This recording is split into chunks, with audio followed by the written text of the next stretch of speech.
Threading a needle, Stitchery. You will need a small slip of paper, a needle, and yarn. Fold your paper slip in half to create a bird's beak.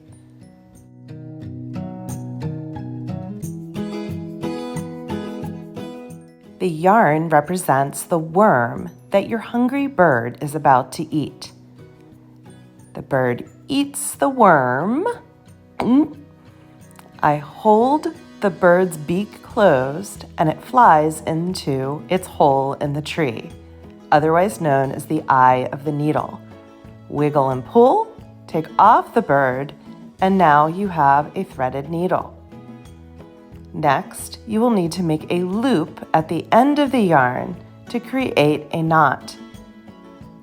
Take the end through the hole and pull, knot making tip.